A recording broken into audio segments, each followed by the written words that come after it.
Hi mga bek! Kamusta kayong lahat? For today's video may bago na naman tayong topic. Pero bago yan, kung ikaw ay hindi pa nakapag-follow sa akin, ano pang hinihintay mo? I-follow mo na ako para ma-update ka sa mga nakakail kong mga video na ina-upload. Ang topic natin ngayon is kung safe po ba ang lumunok ng coconut milk. So, alam ko na ang dami kong naririnig or ang dami kong mga nababasa sa comment na yun yung mga tanong nila.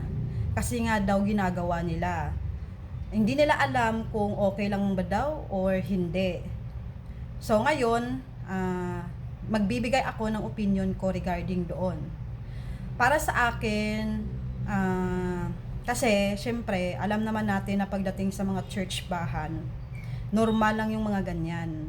And kukonti lang ang nakakagawa ng ganyan. So kung kaya mong gawin yan, edi congratulations. Char. Alam nyo guys, yung mga ganyan is okay naman siya. Kasi ako na-try ko naman din yan and wala namang nangyari sa akin. Pero wag lang natin ulit-ulitin. Like for example, sa isang buwan, gawin nyo lang siya ng mga twice or thrice lang. So, ako, ang epekto kasi noon sa akin, na napapansin ko sa sarili ko, nagiging blooming ako kapag nilulunok ko yung coconut milk. Yun yung effect niya sa akin. Nagiging blooming ako, and then yung mga acne ko, medyo humuhupa siya, nawawala siya. So, hindi ko lang alam sa iba, basta ako, ganyan ang nangyayari sa akin. And ang kinaganda kasi niyan, hindi lang ako gumagamit o hindi lang ako naglulunok ng coconut milk. Ang ginagawa ko pa, ina-apply ko siya sa skin ko, sa mukha. Kumbaga nagiging cream ko siya. Ang ginagawa ko, hinahalo ko siya sa mga cream na ginagamit ko sa mukha. Pero konti lang yung nilalagay ko guys .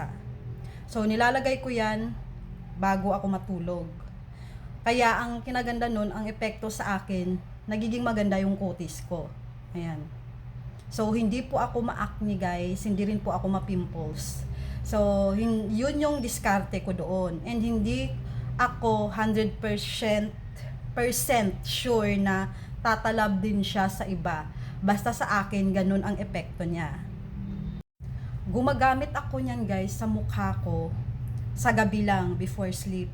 And then, sa umaga, babanlawan ko siya. So, yung ginagamit kong sabon, guys, is yung Kojic. Ever since talaga, yun yung gamit ko na sabon. Hindi lang siya sa mukha.